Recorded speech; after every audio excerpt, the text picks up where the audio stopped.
clé canis os ar gór agus lá anna bhór se agus anna speisialta dom na himróí óga. Snéige díireach agus Cashlan na Homer is Shelver is clitter Casun is son $1 an únsaí Deise Casun scór agus sin fachta a Casun agus fachta an son I get Jack Morrissey agus sin túsbeo I get buchalí Cashlan na Homer. Túsínta gan sin agus anna bhreir fad agus anna slachfar agus tá Jack anna beover fad agus más féidir lo an solar a thuirtas Jack beag sé anna déan gan séireach ar fad. Beg Kintegus Shahun Rish Cashlan Homer, Shelver is Clitter Butt, Casun, Alorna Porcus, and Mo Dira Hogusadi Casun, a Hashin and Heshtaki, Kian Ward and Bodor and Son, Donaib Raphael, Agasin Clitter, Glantamach Geshoot. Now Raphael initiates and Lash Diragoni and Quintus and get Jack Morrissey to hear Kublanomet, a Sor Hossant and Son, the Cashlan Homer, a Neil Chashin, a Bolt Swas Hofad and Son, Le Buachali, Naib Raphael, Agaset Son, the Dolcier, Lesha Clitter and Bautasa. Passos na Parka Hashin Gara Machanson, agus Dianta Gamatanson, Ige Owen Cahil the Cashlan na Homer, Tensha Shear Leshin, agus Hiacharish and Mo Dira Hogusadi Casun, further score Wig Shin, Achraishin, Stach, Shami Alavadi, with Jessica Vodison, Ashin Sarvadorton Son, the get Kian Ward and Son the Stake, V Brewer, Hoshampton Clitter, Alana Machov had the Evan Cox in ish, Evan Cox, Macadin Glihon, Ige Evan, agus Steel, Anna Soccer and Suts, here Kublanomet again, Raphael, Oval. Lochariach, it's on last year ago, the point of honor, Clara score, get Cashlan and Homer. It's Slitterson, Boltis was no park in Ishach, Sorchos and Tarish and son again, Raphael. Fiachar Shin Sor, Ober Rish, Dante Cashlan and Homer, Agus Hashan, the Clibbert Carton, son Kalish, there right over, Agus Puxer, Bruntamach and son again, right over Sean Stack. Yes, léir nach bhfuil mór an imethe faoi láthair ach tá lámh an óachtar ag Cashlan an chomór agus tá sé mar a dúirtú tá sé anas léir go bhfuil siad ag úsáid an módíreach an tamar fad tá sé gíreán an líród a churisteach go tapa go dtí an lína lán tusa go háirithe Jack Morrissey agus bhí mí ar Michael Doyle ó Cashlan an chomór bhí sé gírig an líród áil ach an sin thug sé Gulan Keith Dervin ina chligan agus tá 5 Keith faoi láthair beidir fuair sé buile ar a ceann. Shaki Mirnish Meg Keith Obl to Lanun Terrorigus Command Mahasson or Keith, Nivalish Parker Hogan Holua, Plahe Homeward as Nabuchalisa, Eranda have a Puxer son, Brunta again right over, Ernaib Raphael, Deshikusanish and Clitter of Boilis was no parke. She saw a stig a cable, Shelver a Clitter and son like that boy again, Naib Raphael, will Kalish Denta son, Neil Derrite or Exine Liberty son of Sor Hossington son, Gabuchli Hulkinig said son thought Tachtamach, Lesha Clitter, Ashen Boltis was an ish, a Joe, Jack Boogie, Nish a thought, and Clitter Hunkin will just score all and son again, Tog, Ashen, Shot the Harris Trasnon. Yeah, Cooley Neentuk, Captain Garashe Kieran Cooney, Sadera, 4 on count shin, August Kuikshe, Ruherainer, has Bonche, Garev, Lewis Losser, Krage, August Cooley Neentuk, Arish, Sarchos and Sakunya, the Cashlan and Homer, August Dibrick Sheeda Makan, Lee Road, Gahan Topic Fad. Shaq Kieran Cooney for a score, sung and out for a car, Kian the Doa Kahad, a Klahilakanish, Martian Kashatsu, Nisgadic Mather Shoots. Alish Rish and son the Derrite Orex, Puxer, Brunta and son, Buchli, Naib Raphael, Bader Desh score all and son of Kunna Kinil Hunutal and so the healing of Hun Amount, Abernil Puggy, and the G and the Derek British and Mach Osna Scammel, Agus Brumpel in the park if you can Gadil. Yeah, Tasha Gadil Fad, Agus it's Rod Dasset and Himrory contact quick on Barkshaw, Lavor, Agus Neil Ainrod, a Curtis Jocker and Himrory, just Teamak, Agus Be a Gimmert Nobby, a Sweeney Fween Ainrodella, Agus Tasha Gadil, Fad, Agus Shansin took an ish, the Nave Raphael con Cooley na Curra on Chlar score.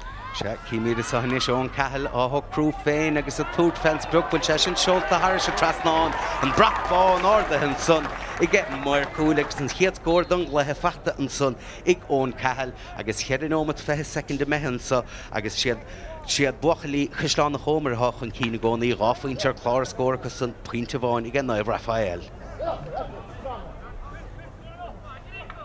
So reaching the Clibberton Sun team player Lorna Parker, Aftianta Gamahason, again, Connor Slattery, Hashem Bolt to Swasiga, a cousin Dantason, I guess a Kalish Meltonson, again Cashlan Homer, I guess there Sean Stack, Gurwin, Serhik, a Puxer, Gamleshkiel, Brunta or a son.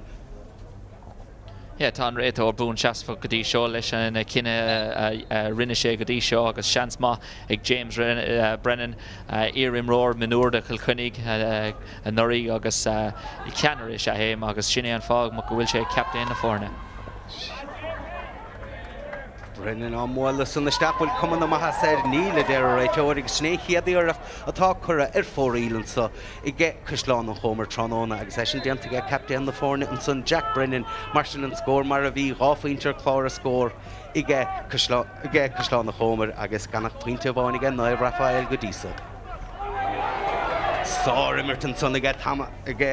Adrian Prendergast agus é sin builte stafan son ige agus sin puinte don scon son agus cadé mar ragra sellibhar clitar builte ige a lár parki agus freigar ionach gáil ionach san éir agus cos sé agus ní a seansa cean an Chomer chuní a stop agus díra chu an trasnáin coolín den céad sco a bheitthe. Carl Downey leis a procamacha son. Calís eile géilte an son I gé cosantóirí Naomh Raphael an Calís an son déanta ón cahel agus deisinis a cosan an bearna son a roscailte ríis go an fointe a bháin. A rís gáil ionach ag ón cahal rinne Adrian Prendergast cúpla second ó hin de Naomh Raphael agus tháinig Cúisleán an Chomer arás le pucamach agus bua ionach ag ón cahal san éir agus seans mar a dúirtú ag Jack Buggy agus de gná bíonn sé chrinn. Ná de hochta fuórse sa chluithe le cheannis agus síoch gohfuil chiad pointe don dránón na fachta géisiúd agus ó ríis tá sé methe chun cín sífuinte ar chlár scór go san gan cháfuinte Naomh Raphael. Yeah, níl mór an idir na fórne tús maithaigh an dáir agus is léir gohfuil siad sucrathe síos an isis agus tá siad ag leanúta raig ach droch pucamach an isis. Se de scóráilinn san ige ón cahal leis an builte staach aige tholan gur sé díar Jack Morrissey a raimsú ní gaiidir leis a seo dain séireach an isis más féidir le tosathe Cúisleán na Chomer sellibháiltear slitarach ní féidir an tógánacha san Shane Morgan ganach sé bliain diaag dhís Chaslan san go Dean Morgan agus é sin builte suas an isis ach sin Sár Imerton san ige Declan Buggy a lár na parkid ag sellibhachtar clitar caiilte géisiúd agus seochún inis buachalí bailile locharíoch agus deisinis ige Conor Slattery bháid a háirtá bháid san istigh ige Carl Downey Calís déanta de deir réiteoir riamh antáisteach deis cailtin san i có. Deis caiilte ach anmha ó Conor Slattery bhris sé isteach agus rinne sé gachrodí geart ach is léir go bhfuil fear mór sa cúil agus rinne sé anmha chun é a stoppa túsáid sé a corp cheas sé suas uaireanta fecinn tú coolbáre ag dul ar an talamh ach cheas sé suas agus beidir go bhfuil an carta buí ag teacht do Colm Keely do Cúisleán an Chomer. Se chuig go réiteoiristeach an caintin san leis an beirt mar cúil na gur díireach cad a hála ach carta buí nochtahan san ar colm ach deis scórála an sa inis ige Naomh Raphael agus Adrian Prendergast captain na fórne Olaf chuní seo a hógan for sé pointe ón nimmer cúpla nómatá hin I bhéad leis an tucsair sa a hárú.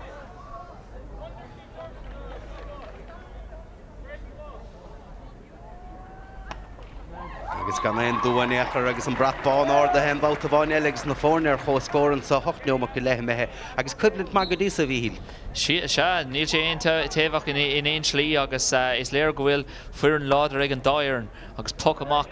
fada a rís ó Cúisleán an Chomer.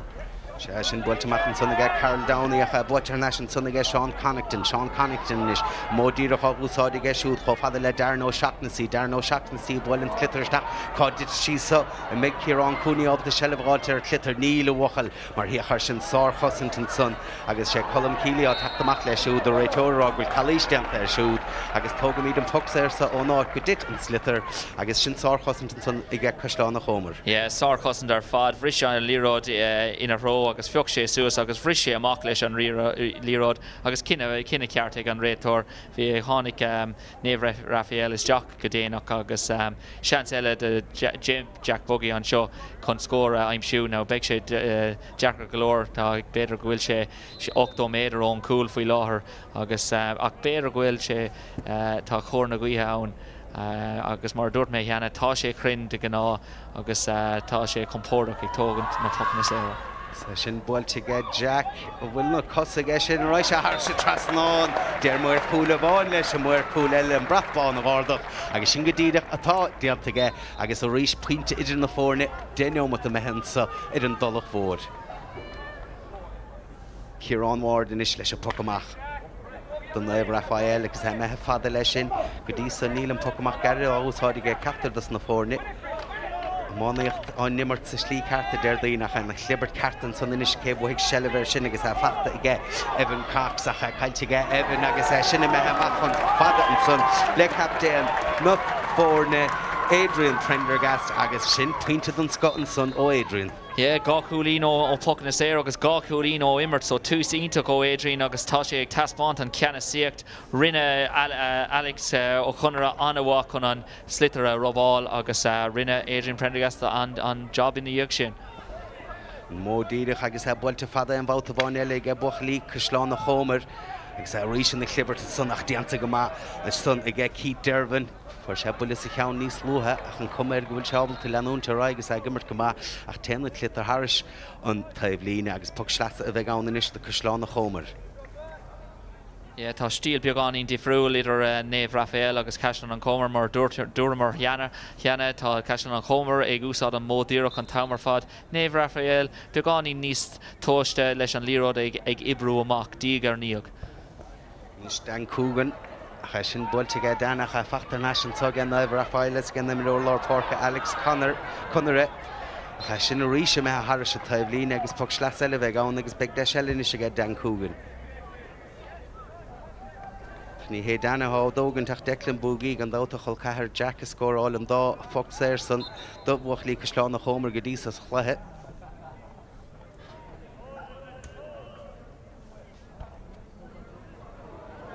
Drohíarachtan son agus sin na bhd roiascan son don Naomh Raphael agus iad son na dul chun cín agus a clitar builteisteach an sag speise so dain séireach deis ige Ciarán Cooney ach sár chosint son isteig agus an dain séir glantamach agus seochún inis Cashláán na Chomer ar an freithún sí chalís an son a deir a réiteóir agus cén slí a ráise seo nada go dtíireach cén slí gáardach sé a láimh. Yeah, buachla mé sin ag all a rís ceap mé go raibh sé seans an bháach again cosint sarmhá an sin ach tháinig an líród amach ón puc sin agus chuig sílim go raibh sé Thomas Brennan ag dulí don slitar sin tháring sé níor bhúil sé an líród ach ceap mé nar bhúil sé an timróir ó Naomh Raphael ag an am sin ach is léir go raibh sé gorta. Cíimiid an scór chotharm an sa an immert chotharm go an sa agus sin beag nach leislí tíad na chiad lehan sa tíó me díreach glána methe an sa agus an puc séir san brunta ar Naomh Raphael agus sé Sean Connachton a tá take amach chunaí seo thógant. Deis scórála beidir tuis nach bhfuil bhaid an timppla na páirce be sé dachar 8 méadar nó mar sin amach ó chúil le Cashláán na Chomer agus a thocrú féin inis.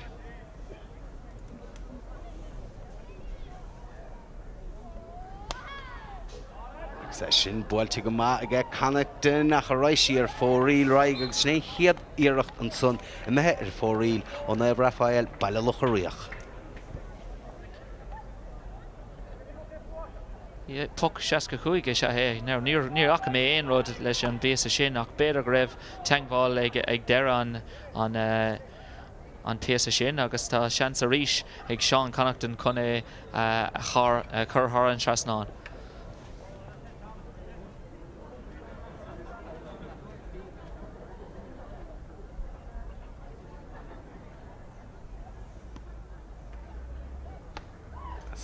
Iirecht níos a bhar a báiltasa ó theáid se go díireach a sin seolta thar sa trasnán aige cheann ómatí aga methe agus buachalí Naomh Raphael a methe chun cín den giadúir. Anna crinnar fad ó Seán fuair sé cleacht a ribh sin leis an puc séir agus a rís bhí sé crin leis na pucanna séir agus tá an dáir an anna chumasach leis na pucanna séir go dtí seo.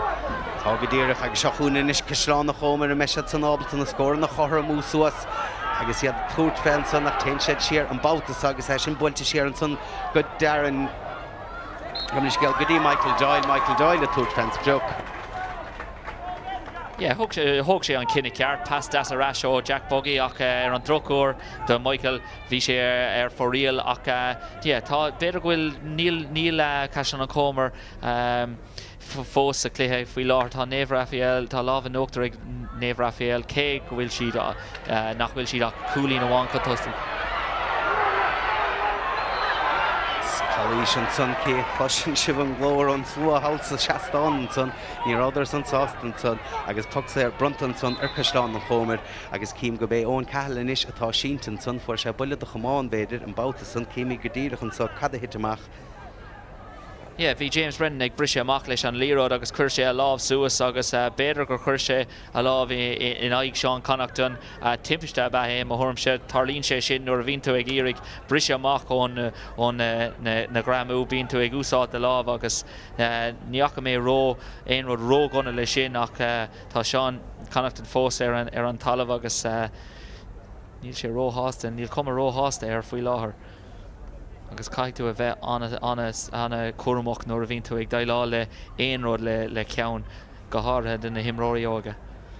sé cíimiid go ddíireach a cumir go bhfuil se abbalta leúnta raig agus be sé breásásta lei sin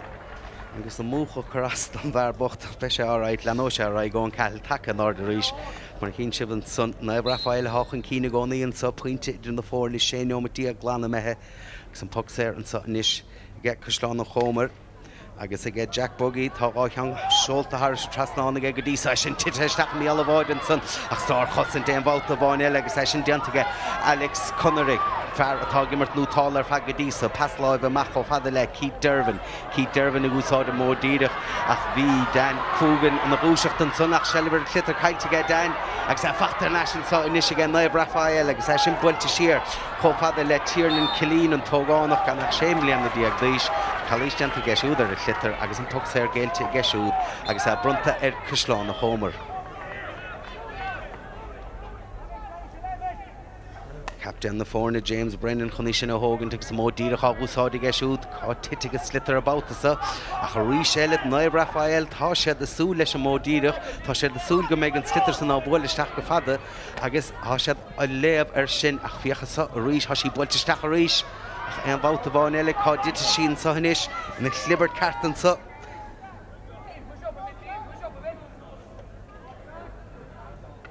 Agus sin i methe machchan san a gur pug seaca cúg méidir. Yeah, cinenne ceart ag an mhair is a deire ach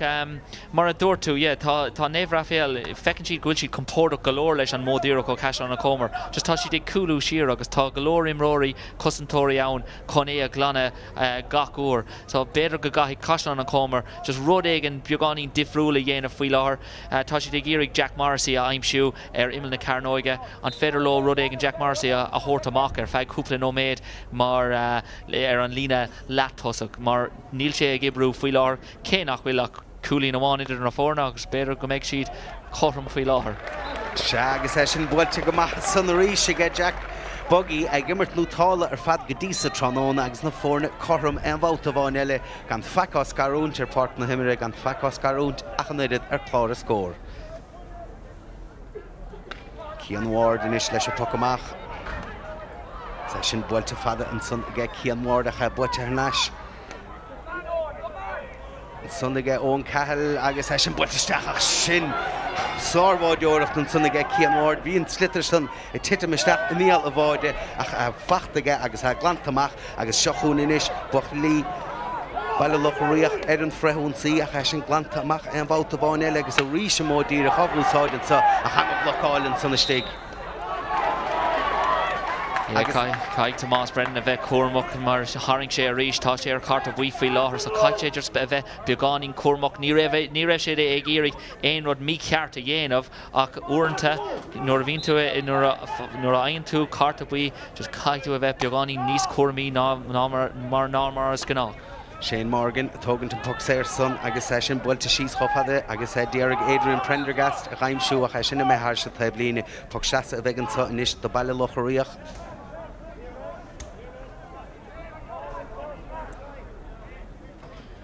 Cléthe maithe sé é go dtí seo tá si chóscóir agus is léir nach bhfuil mór an idir na fórne agus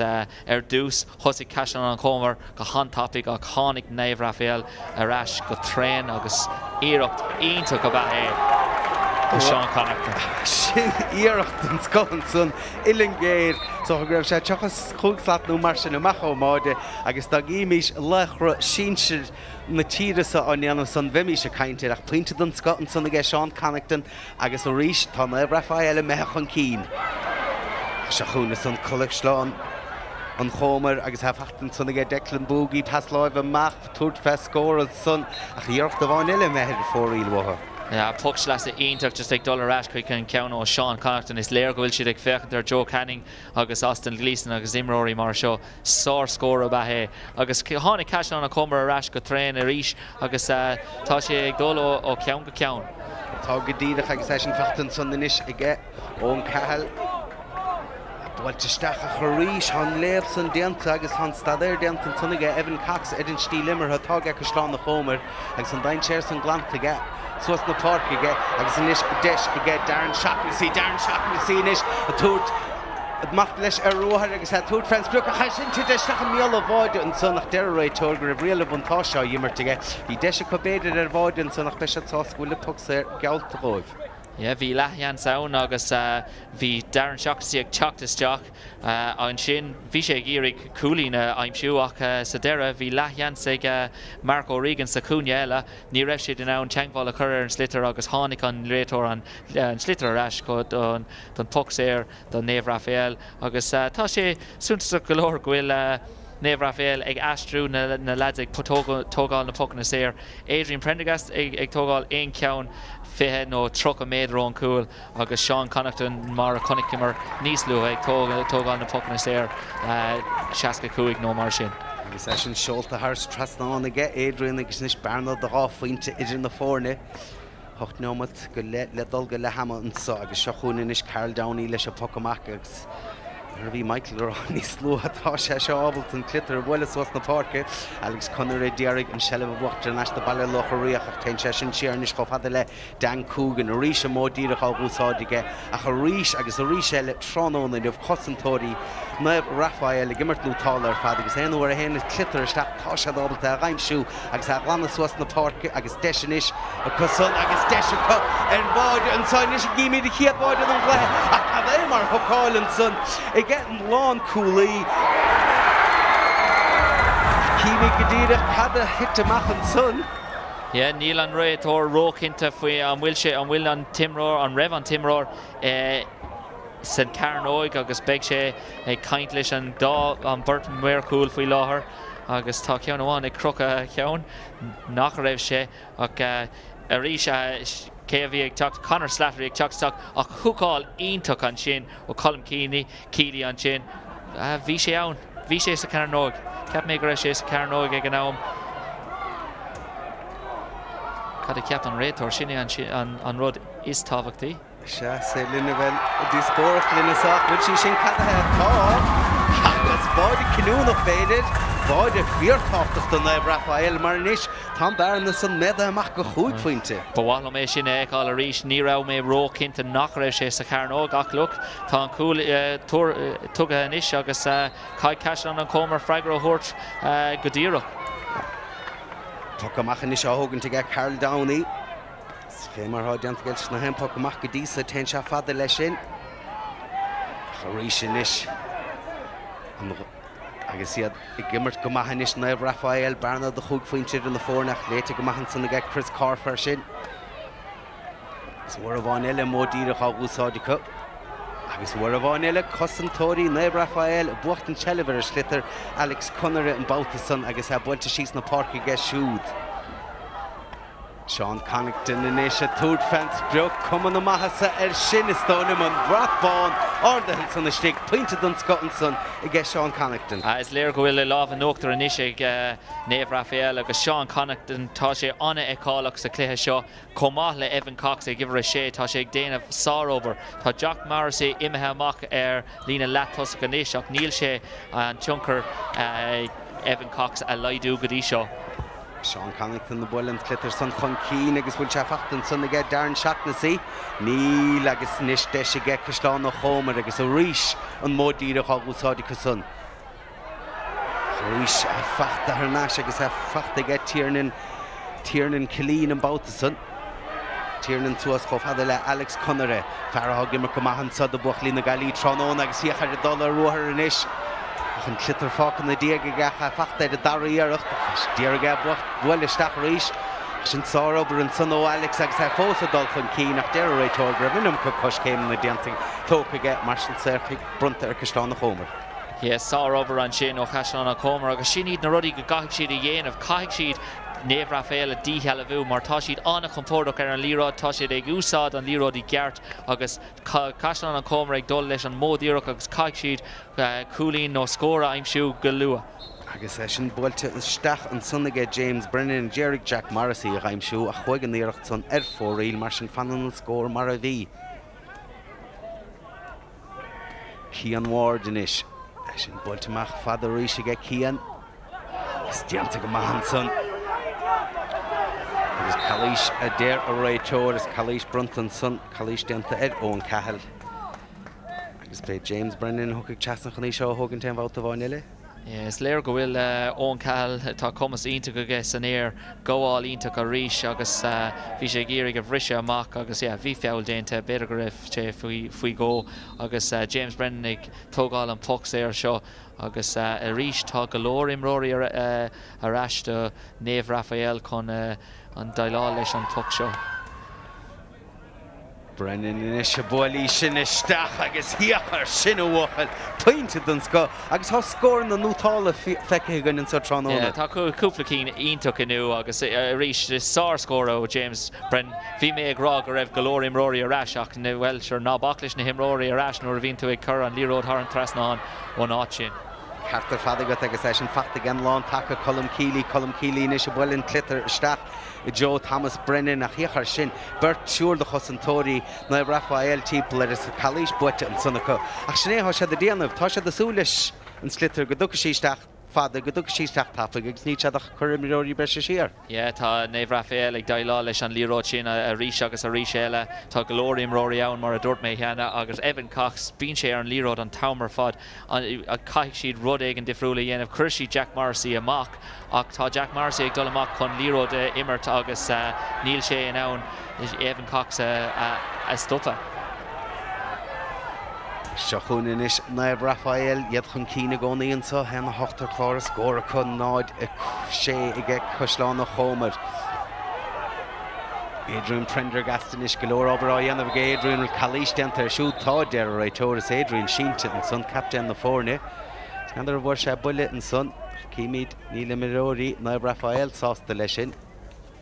Beagán fian ó Jack Morrissey an sin bhí sé éirigh an céhéad Adrian Prendergast a díheal a bhú ach ní raibh teangáil leis an líród agus beidir go fuair sé buile ina cligan an sin agus tá Jack Morrissey ag fáil carta buí an seo tá carta buí ag teacht rinne sé anmhaithir fad chun é díheal a bhú ach ní raibh sé ráthúil in omláin agus bhuaigh Adrian Prendergast an líród arás agus tháinig Jack Morrissey isteach agus feabhil déanta carta buí mars gnách nuair a bhíonn an gramú róthart féin tú carta buí agus mar a dúirmar bhín Sean Stack sé bún seasta bhac leis na carta buí ag tugadh amach go dtí seo agus seans eile de Sean Connachton a bhí annach chrin go dtí seo. Se go dtíireach fá Seán annach roinn Trónóna bheit fásúil beidir an gneoch sé an scórsa ach níl sé éasca. Míidir san inis níl sé éasca do an éigean cosúlamsa agus beidir náfuil sé ó éasca de Seán Connachton bhí cuman na maithas ar sin ceapas henghua sí ar trasnáin ach gandát tá bhad níos a bhar gin bert mar cúil ná mar tágamsa. Pocamach is tócaigh Carl Downey agus stoling go bné chiadúir Trónóna nó ggóil an pocamach garid feicegann ach ten sead fada leis Derek Jack Buggy a ghaimsiú ach dianta go maithan son ag Jack Bert a chosantóirí Neve Raphael timplaid agus ha fósa gobar cruigan son Derek Schleleb a gáilt edit clitar agus ha fachta an báta sa Michael Doyle agus seachún inis Pisláánna chomar chalís dentan son agus deis éascan so agus soch go Jack bogí hóga go machchanna seo hógant a chin se sáróbar an son bhí túrnú cethir chus an tóirtímpla. Yeah, Jack Morrissey ruthréanar agus haspáintí an Ceannasaíocht mar tá Ceannasaíocht in asnamh de cosán an comar go háras na tusa faoi láthair agus bhí scór ag tastáil go géarúthú inéis agus rís Jack Buggy há an trasnán. Look, tá ceithre chúlín idir na fórna beagnach ag Leathammer, so tá beidir go gaithigh caiisian an comar dulasteach agus cúpla rudaí réitú ag Leathammer. Se go dtíireach agus nadidir glosibhar an sonnach beag cheann ómata an bheise. Lennimmert an so an dulach mhór agus chalís an son brunta gan réid tód naibh Raphael be se san sásta leis an túsatá deantacha son. Deir réid tód sin chur siarach ní bheith géon dáhar a son mar sonnatách an cín chead a faointe gcónaí is scarút na fórne. Adam Nolan níos take amach gam na scéalnaí héach Shane Morgan há take amach an seo thógant. Nó gánach an sunnastí gan éach sé blianana díag díos sé rágur sára mar óra ag imirt go mac dísa. Don naibh Raphael agus sin builte fada aige Morgan. Fíocha rís seachún Pisláán na chomar agus sin builteach cho fada le ón cahall le buile an clitar sos na parca déar Ciarán Cooney a ghaimsú. A cha glantamach an bhálta bháin eile agus seachún inis Keith Dervin bhí gur tú carasta siúd a get túsan chlutheach ní te chur isteach ná machar Mark O'Regan inis an targaíoch siar sin. Deir réitóir leannaí a raig go bhuacha lí agus sinrad í dionadidir agus níocht san tócan san I gcetíorn cilín ach an níocht san I methe ar fórí. Yeah, tháinig an íireach sin ó Evan Cox a rís tá ag coolú siar agus peocha suas an bhris an tamar fad agus tá sé ag léamh an clé agus comachla sin tá sé cliste glór chun an líród úsáid comá. Deanta go maihan san igen tógánach an bhálta bháin eile Shane Morgan. Slittar builte suasaige cho fada le captain na fórna Adrian Prendergast ach deanta go maihan san aige James Brennan. Agus hanig slibert Carterson. Sa dacad an clitar a gáardach a chais deanta san agus deanta go maihan san aige Prendergast. A sin builte tasna aige godaí Alex Connery agus sin fearrthá gimmert nútála ar fad agus pointe tílteige. Yeah, tá cúpla imróí anna ag cáilach ó Naomh Raphael go dtí seo agus Alex Connery ceann na himróí sin ag pas ionach ó Adrian Prendergast agus cóimmert deas ó Naomh Raphael a rís agus a rís eile. Síoch ar sin na henúir a bhrisin na clitar tá cosantóirí nó imiróí. Naibh Raphael timpplaach drohiíireacht an son agus sin builteach an son chofada le Morrissey sin pointe don sco for sin chead pointe tránón agus pointe eile fachtaige. Well, big Nick Cashman an comar an sásta chun an frontin na sin a ghlacha agus Jack Morrissey tá gá chúlín sa scóráilte aige agus bruntanas ionta go bathe. San nig buachalí Pisláán na chomar ábalta ein scór eile a ghaimsúra mis Leathammer. sé fíortáchtach dánéannach sé a módíireach an is tit sí seistig I mí bháide ach rís agus a rís eile Jamúard an san denta Adam Nolan ach sár chosint rís gan lína langcúil Shane Morgan, Adam Nolan agus Dean Moran I gimmert nútáil ar fad. Sár cosint an sin Adam Nolan ag brise amach leis an lírád agus Graeme Ward ó Michael Doyle agus tá an réitor ag leabhart le Michael faoi sin agus beidir go bhaigh sé carta buí eile go bhí go leor carta buí tucha amach don réitor go dtí seo ach mar dúirt mé cheana tá sé bún seasamhach leis sin agus a rís eile tá Naomh Raphael ag dailá leis an lírád fada ag teachtasteach agus ag brise amach leis an lírád agus ag féach an suas an tamar fad chun lírád ceart a thuirt na himróí timpeall orthu go háir Sean Connachton agus Adrian Prendergast sa lína leat tosach agus tá cumann amachas ar Naomh Raphael ach look tá ceithre chúlín idir na fórna tá caiisián an chomar fós sa cléthe seo tá is a gom nachhfuil Peter Donovan ró hásta le caiisián an chomar go dtí seo agus an féidir leis rud ag an ahrú ag an Leathammer sinné an rud mar sílam go gaithigh siad rud ag an ahrú an bhfuil an ráta ibre ard go leor nílam róchinta faoi sin.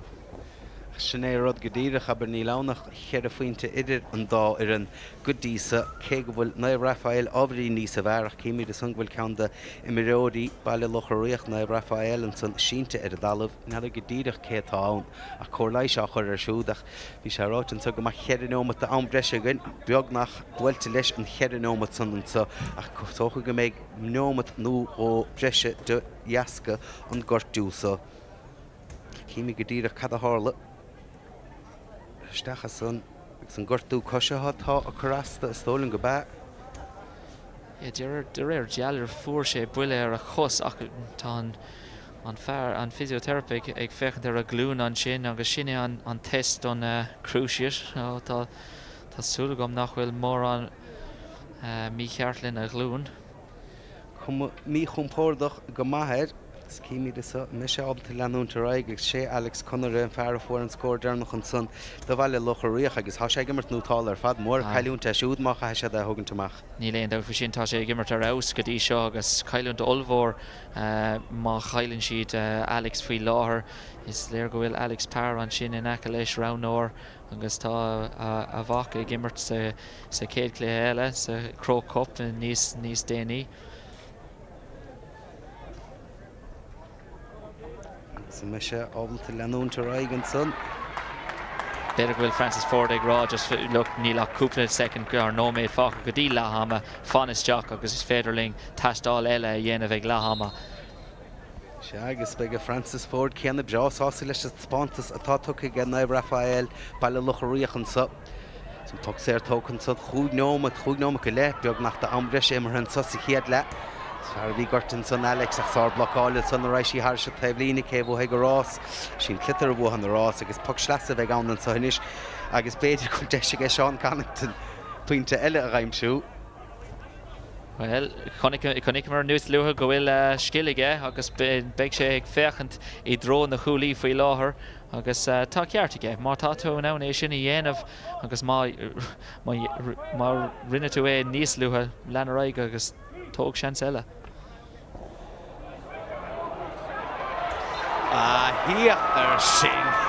sin de scór. Ráfach sleat sa bachtaige Sean Connington an dá cheann ó Ilan Gael agus níos móna dachad a cúg slaat amach sin skill úntach. Agus síoch a rís Shane Morgan fearrá gimmart anna bhahan san de Naibh Raphael agus an taction dearnach dungiad le feicithe gan an so buachalí Naibh Raphael a bheith breásásta leis an spántas hatfa go bhacha son tá hena deir chlár a scóra go son náid a hochta geice slán na chomar agus go leor le déanamh chu an so sa dara le.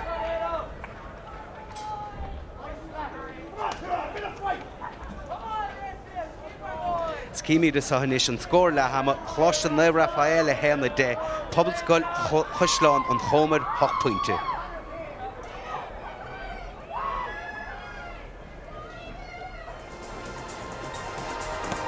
Agus cíimi de sa scéalach lethe ní a bhah cúpla second me hen nuair a fuair buachalí chuisleán na chomar in chiad scór don lethe. Dá Naibh Raphael a 60 le agus bhí annach chiad le an sanna Adrian Prendergast. Cíimi de sa canar slatterí bhí deise siúd bháide ach sa áard sábháilt an sanna Carl Downey further scór as san ónbach séir a thugann réiteoir ghóibh ach bhíidir go mór chun cíanan sa rís Adrian Prendergast gus nuair bhain an fear cían na spás crothó sé siúd scórna ach sé seo ceann de scórna an chiad le Sean Connington leis an puck sleasan san. Agus ní hé Sean Connington na bháinna bhí ábalt an scór na raimsú bhí Darren Shaughnessy mar go mágóibh canar slatterí chomag an dát níor sé sin lenmrna chun tasnú a chuig an chaid ar chuig slitar san chasna go Marco Regan. Ní dólan go raibh ní hásásta leis cinan na réiteoir an báta san ach seas an bháid heas a bháid de péisceile Sean Connington an son. Bhí James Brennan I gimmart anmha do Caislán na chomar fuair sé sin puinte don scóróibh a chu rís Naibh Raphael agus fearrá gimmart nútáil le lár na páirca dóibh Alex Connery le puinte an son. Ach go dtí sa Naibh Raphael mar a bhí mar a cainte sul bhí gimmart nútáil ar fad ach tug míad na brise beaggan sa a cíimiad lech a bheith gimmart níos annaí tránó na cluthe bheith beor TG Cahir Emmett Mulligan ó cúnta Líon Trubble.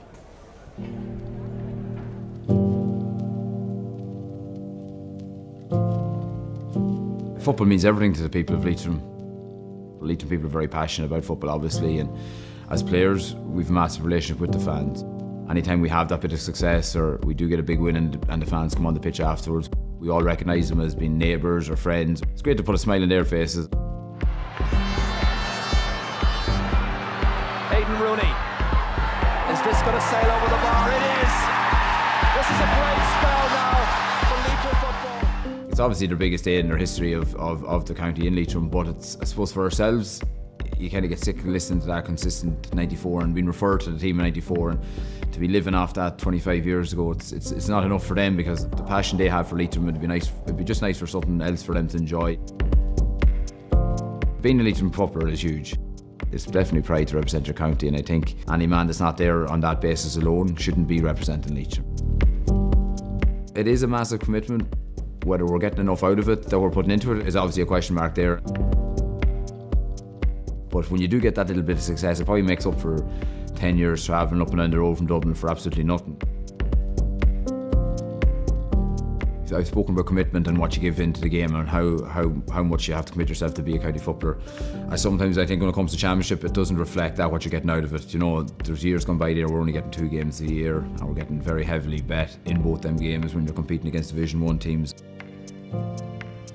The way that the draw is this year, we have to beat Roscommon, Mayo and Galway to win Connacht. So realistically, it's a massive task. Players want to play against teams that they're capable of beating. They don't want to just go out week in, week out for the sake of a bit of belief, and then after the game going, sure, how did I ever believe that was going to happen? Setting out at the start of the year, we would have said Division 4 is our championship. Terry coming in was a massive addition. We needed someone that could basically lead us in the right direction. He definitely gives that belief, you know, and he's an intense sort of a character in the dressing room, and he's a very good motivator. He's been a huge coup for us. At the minute, like, you can see it already with winning games. People have a different perception early Leitrim now, like, and it's even people outside of football. Where are you from? Leitrim. People nearly look down on you, thinking you're from the bog end of nowhere. And whereas now there's a pep in everyone's step, and you can see that bit of confidence. It's definitely changes people's perception of Leitrim as a whole, and I hopefully likes this success, and if we can contain it, it'll definitely give people that more confidence coming from Leitrim and telling people they're from Leitrim, like. To play in Croke Park is absolutely huge, and to play and represent the county, you know, makes it that bigger of an occasion, obviously. To have your family, friends, local parish people there, your people from all around the county supporting it, it'll be absolutely a huge occasion. We've a lot of fellas in our background team that do the kit and do the water, like, even for them men, I think it's a huge occasion, you know, and it's very easy to focus in on the start of 15 or the panel of 26, but there's so many other people involved in that, like from our doctors to our physios, like they're as excited as the players. I think it's vitally important for ourselves and for our own progression that, one, we get a performance, and obviously to top it off with winning it would be absolutely massive.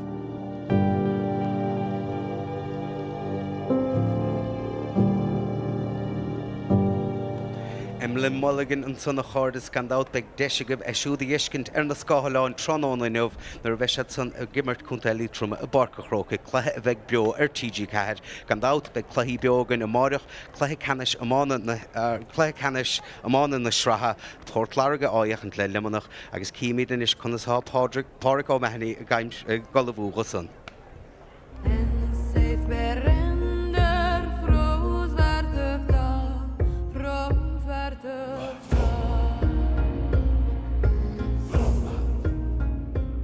It means a whole lot to myself and to the people of Waterford. I suppose being Ireland's oldest city, the Waterford City Council have done huge development work here, so they deserve huge credit for the way this, especially down here in the Viking Triangle.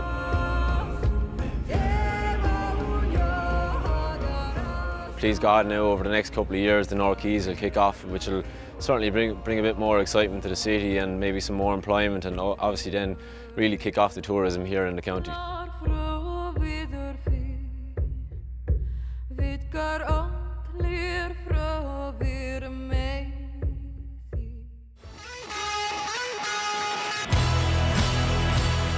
I think winning the Munster Championship last year has probably been the highlight of my own career as a player.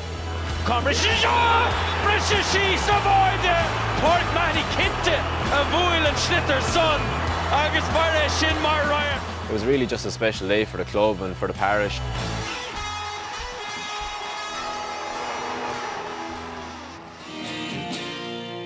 A lot of the November, December, January is spent, you know, physical training. It's pretty tough, and we came in on the back end of that. So in a way, we got away with all the hard work this year. But after 1-2 training sessions, you know, you're just back in, and you're like you were never gone. Pascal Shaga Goody shot to Kilcannon August on Cole scores to Kilcannon. It's probably one of the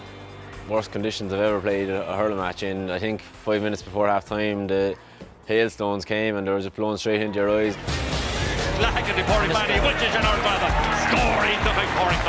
Every night we go train, there's myself, Stephen, Paddy Kern, Mara Shanahan, we're all out hitting frees, and once they're going over the bar, it doesn't really matter to any of us.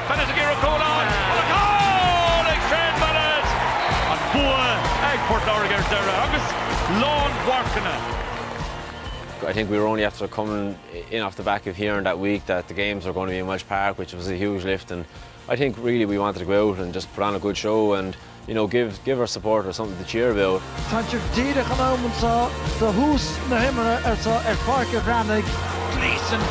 reached ní ein Cheshire gná Fiji. Na han reached díre gewoon plokkamach gets on and two he gan We're like any other team, we're trying to work on as many areas as possible, and obviously puckouts is one key area, but you're just trying to, I suppose, just generate as much movement as possible, and hopefully then that there's pockets there where the keeper can put the ball, and some are working, some aren't, so we just have to keep working and try and perfect it for championship.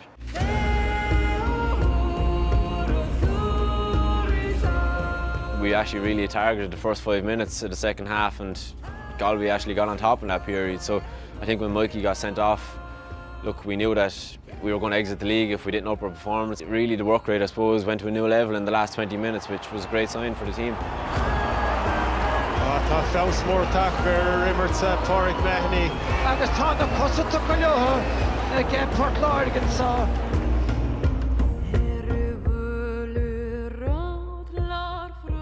I think the early exit, the last year's championship, has stood to a lot of players. That little bit of freshness is back there, and it's certainly reflecting in the performance at the moment. But to be honest with you, here in Waterford, it's not like our pockets are full of medals, so we're going to try and make the most of Sunday when we can.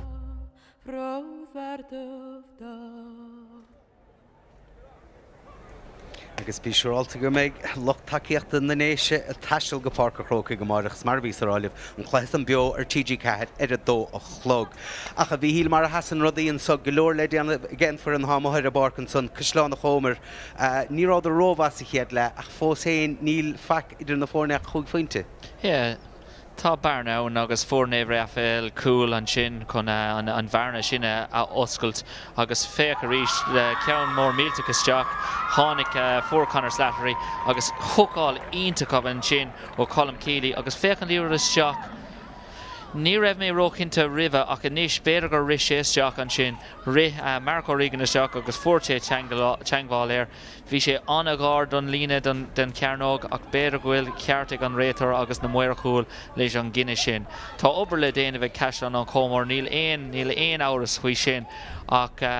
bhí Evan Cox anna eálaach sa céad leat an Naomh Raphael agus an féidir le Cashlan an Chomór a thioncar a laidú beag seansacha.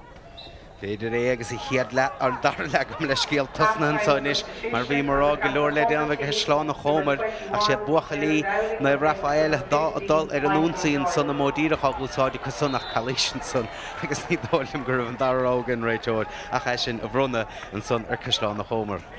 Tarlín rudí mar sin orintanta nuair a hain himróí amach tar éis lethama tá imróí lán le fuinmh agus lán le sprid agus tháinig sé isteach go tréin ar Grim Shane Morgan agus fuair sé buile olmhór ina Grim agus níl cumann amach ar faoi láthair agus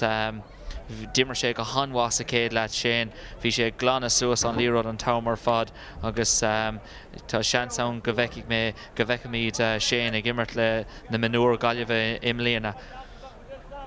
Foul déanta níl éon áras faoi sin just mar a dúirt mé umracha fuinmh béidir. Beidir díreach tééis le haach cíimiad a san sin agus mar a bhí míáil rá fear ó cumasach seo ganna ach díirecha me sédí ag hiigem agus fós óg ach fós seo ábalta leis. Cíimiad a san na tógánach aide an náidiréis agus ábalta leanúnta raig agus rud úntaach sinnig iscinnta níos ach pug sé bunta an san ar Naomh Raphael iad san táchan cína gcónaí. Sé na tacha go héin agus sé a tógant an pug sé leis.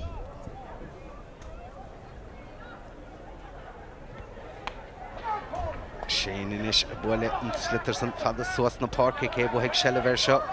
agus a fachta gan naib Raphael agus ige leich an chiad le beidir Sean Connaughton gáfog slas a fachta gesúd a mó díirech á úsáide gesúd ach duine chalíisiid nuair a bhíon slitar builtige agus a chalísan déanta an son ige Dan Coogan. Cíní is gortú ó choras inis do Sean Connaughton annachchud man chluthe stoppa anna bhinic an tugadísa. Yeah, foul déanta ag Dan tháinig sé isteach go déanaach chun an bhlocáil a dhéanamh bhí sé ró dhéanaach ar Sean Connaughton tá Sean Connaughton sínta ar an talamh faoi láthair agus níl sé ar an barc so beidir bhfuil an réiteoir ag leanútar leis an imirt ní aon tíim lei sin in áíre mar is mí bhuntáiste é a néomh Raphael cé go raibh foul déanta orthu ach ní raibh seans deach rómhór bhí sin níl sé ar an barc so tá siad ag leanútar aig. Agus an pug sé á thuganta níos aige Adrian Prendergast captain na fórne agus ní leon dúineach ar gis leis an íochttain agus é sin seolta thar sa trasnáin agus a bearna san médathe amach go sé faointe níos. Bhí sé táhaach bíonn sé táhaach an tamar fad an céad scór tar éis le hama go háirithe de caiisian an commarach ní bhór siad é agus tá siad faoihrú. Tá siad faoihrú wacha leach sin bháilúntaach an sunnacha. Agus sin déantan son ige Dan Coogan carta buí fuair sean son tééis an chalíis son ach seochún inis Cusláán ó Homer a dul ar an únsaí James Brennan a bhfuil an slitar suas na park is déirigh Conor Slattery raim siú déanta go maithnis Cusláán ó Homer a tatamach leis sin Colm Keely fuair sé siú carta buí sa chiad le Bertica san na dul seachta an clitar leanaráige de réiteoir ní leon chalíis déanta agus snéige díireach a dhéanamh naibh Raphael agus iad san na dul ar an únsaí ach déanta go maithan san ige Dan Coogan. Coogan is a bhfuil slitar suas na park agus bhfuil deis scóráil an sa ige Cusláán ó Homer ach an bhálta bháin le díireach mar dhéanaidir sa chiad le tá an dain séir san feicecha tá sé de sú leis an módíireach i dhiiscint ó bhuachalí Cusláán ó Homer agus é feice go minic an socha agus é sin builta suas inis ige Alex Connery an cuma ar siúil gúil seálta leanúnta rá Conor Slattery a chur an slitar san teasna a cha sin i methir fóraíl gan éon in échar an san stig. Dro cinenne sa deire bhí ilan thbheith dhéir ag Conor Slattery an sin ach beidir nach raibh mór an takeíocht ag teachtó so beidir nach raibh an dara rah aige ach dul chuig an scór ach arís an cumas atá ag néamh Raphael leis an líród agus tá siad ag úsáid í gceart an tamar fad. Carol Downey a methe fada leis sin ach Shane Morgan na son agus annach le an nimmartige Shane an sa tróna agus slitar builta suas aige léite go maithan son aige James Brennan ar siúd ach an éar réiteoir gur chalíis déantaid téiste an slitar san a bhla. Shane Morgan a ríis ag bhrise amach tá cluthe ionach imrethe go dtí seo fuair sé buile gramú róard a ríis agus tá sé ar an talamh a ríis fuair sé buile ú fásach ar a grim níos luútha ach nó sin é i bhar a seachtain sin Keith Dervin ach bhí Shane Morgan an timrá a bhí ag brise amach agus sean eile ag Sean Connaughton agus chunéice mar é bhí sé anna agálach sa céad le ón imirt agus ó na pocna séir agus ó na pocna sleasa so tá gach scile ag Sean Connaughton. Se go ddíireach na scillan ar fadaige. Cíní is cá déite go slitar a raisí Harris a trasná ní raig go bhálta sa abdín rád a bheith macha cégrab na cosa ige an líród an báta san chuisí ar fóraíl mar sin fanan an scór mar a bhí hena héine ag le náid a hocht.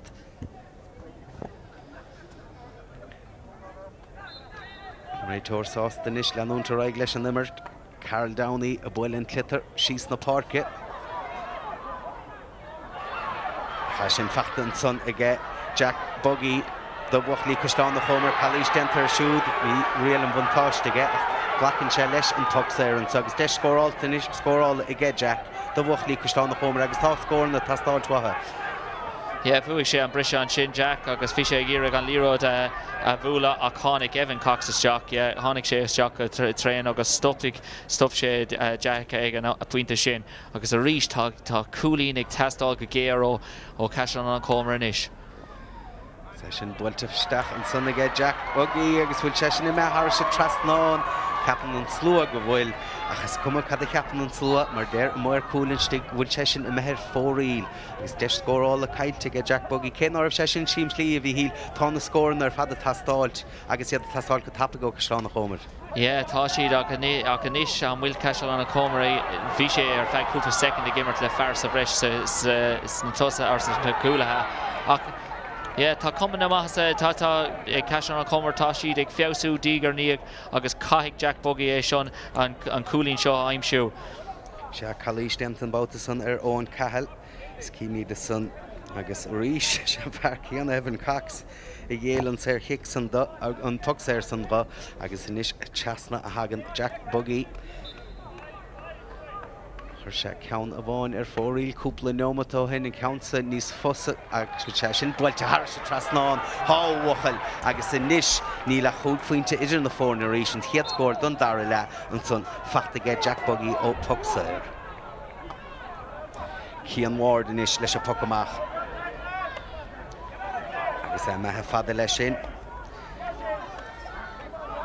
Agus an rátaibir a bhí Mícheál a caintear an son sa chiad le agus beidir go bhfuil feabhas take ar sin an son ó Castlán na Chómar in orgur mission an slitar an son tá siad na rúiseacht olachan ach lena ach tuch slasa tucha son róibh ach cíní de son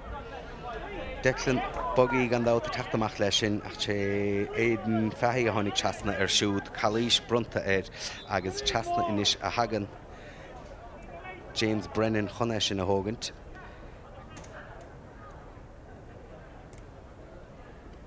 Se cuioine bhar faointe so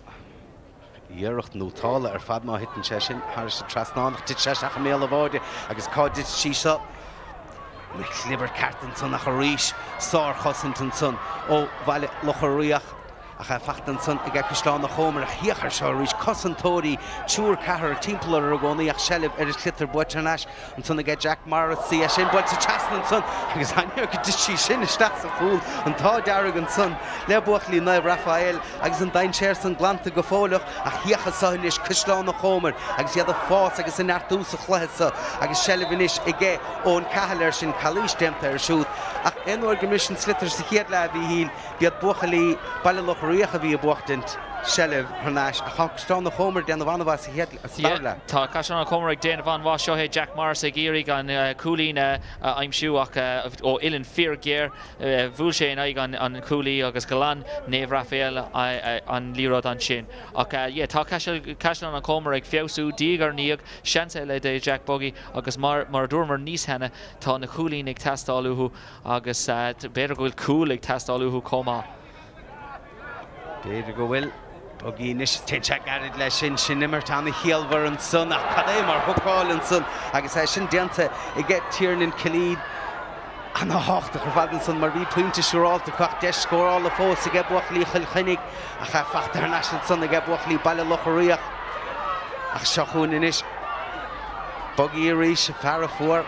scór góban son cúpla nómatóhin ach ní sé siúd ábalta sellh a cheimad ar slitar.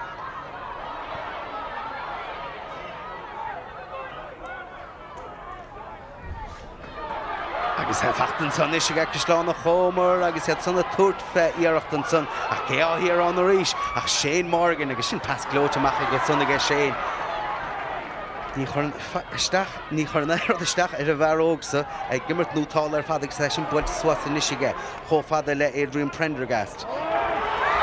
Prendergast a tuairt feilsbreach agus sin pointe don Scotland son ach a ríis an pass an take ó Shane Morgan ag gimmart nótáil ar fad. Yeah, cúlín ionach an sin ó Adrian Prendergast rinne Conor Slattery an bhá chun an líród a bhrisise síos fioc sé suas agus ó Ilan Gear ar an taobhlín a thar an trasnán agus bhí Néomh Raphael faoi bhrú ribh sin ach ceannaíocht ionach ó Adrian Prendergast.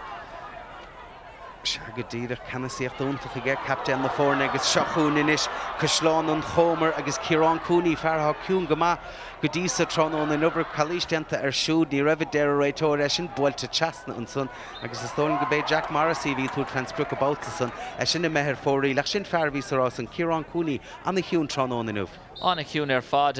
mar dúrmar bhí me fi sé ag marcáil na lads Shane Morgan agus Adam Nolan agus Dean Moran Selena Lawn Cool agus tá tá si ag déanamh sár job fad, so níl si ag tuairt éon seans don na lína lán tosa chun éon rud a crothú nó in scór na aimsiú. Cian mór de ríise me hefad agus seach na sínis fáil sellver slitter agus sin na tuairt fans broach an níocht san i mehead fóríl agus ceanna le caiilte an san ige buchalí bailile locharíoch agus an pocamach tapag tóca an san ige Carl Downey cho fada le Conor McMahon. Módíireach an sanna canarach an bhálta bháinil sellver slitter buir neis ige buchalí na Raphael Alex Connery bhí gortú crastar díireach rimis le hama ach Alex take machar a bark. Beidir nach te chofa call leis hiad le fiocha sa go bhfuil sellver slitter gesút. Pass live an son chofada le Adrian Prendergast de Tuigfred brug ach an níocht san na mehead fóríl ba fásúil go gurach sé sin thar se trasnáin. Intas na nítas mar godí seo bhí sé anna chruine fad, so ní raibh méid tanú don iirecht sin ach look tá sé gúlín idir nó fórna inis agus caithigh coslan an Comer scór nó go i godíireach. Se na scórna tastáilthatha agus sanna tastáil go tubh tapig. Níl sead chun na scóráil má sellver slitter an san ige bailile locharíoch ach blocáilúnta chud san ige Dan Coogan. Ach sár chosint in son an bátasa ige Adam Nolan agus seachún inis bailile locharíoch a dul ar an núnsaí an báta bháinil an slitter san báilte teachta spás agus teanta go maithe san ige Darren Shaughnessy. Bhfuil sellh cumata ige slitter níl agus cuibhlann túntacha idir a héine san agus James Brennan. Ach cabhair inis takean san ó Conor McMahon agus Conor McMahon a bátasa leis an módíireach. Builte isteach ríisecha agus Adam Nolan nig immert nútálan san mar lán cholaí do bhuachalí bhaile locharíoch ach deir réiteir an san bhfuil chalís déanta ige an éigeanta sanna sig agus deis is ige Jack Buggy faointe eile agus ríis ha míad árá go mion minic an scór san na tastáilt. Blokáil ítach ó Dan Coogan an sin, tháinig sé isteach go láidir chun é blokáil agus chroigh sé an seansí ná riar de Jack Buggy an seo.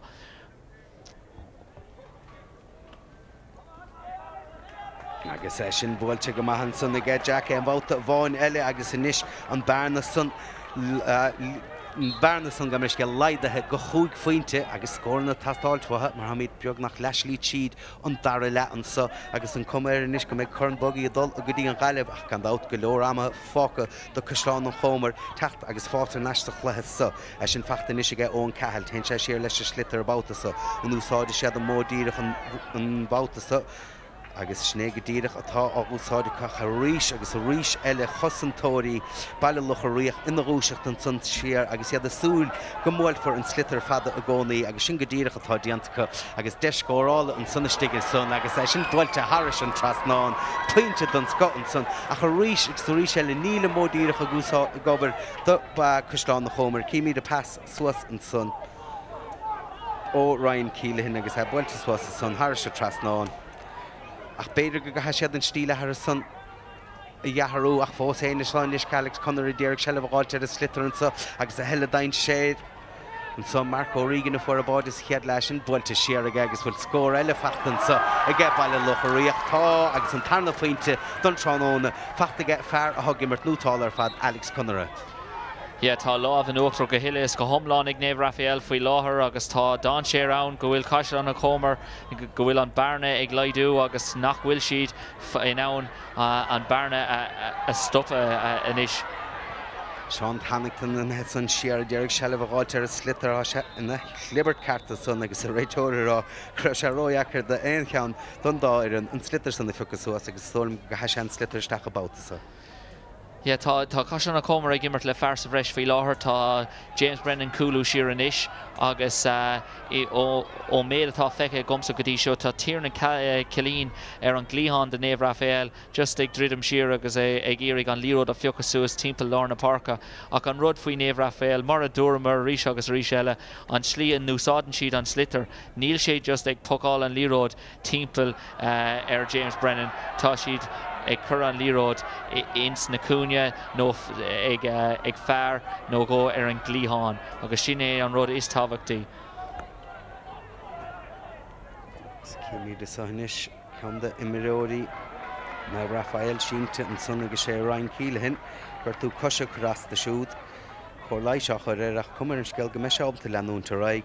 agus inis an clitrach a hafisteachas san na generator Sean Stack agus bucha ar a bháin eile seachún buchalí bhaile lucha riach agus an báta Evan Cox a tú fence beag agus bhí sé rás chéad le raibh sé go mar go mar fosantóir ach sin pointe don scó an bhar chéanna. Yeah, agus tá siad ag leanún Jack Morrissey ach cé bhfuil siad ag déanamh an job mar bharcáil is tá muoine ige chun trabha amach leis an líród agus coolín ionta ó Evan Cox agus tá Neve Raphael ag immert le muoín timppla na parca inis. Dan Coogan and Ish Cadena Shashoot, Pasol Shen Slitter Stachan, so Desh Scoral and Son Achlag Erocht and Son. Oh, Jack Morrissey, another of Shadir Countess Natasa, I'm shoe, no point, I'm shoe, better graph shader, Hawk or legs for Chef Horil in the Earth. Agus sinne an córa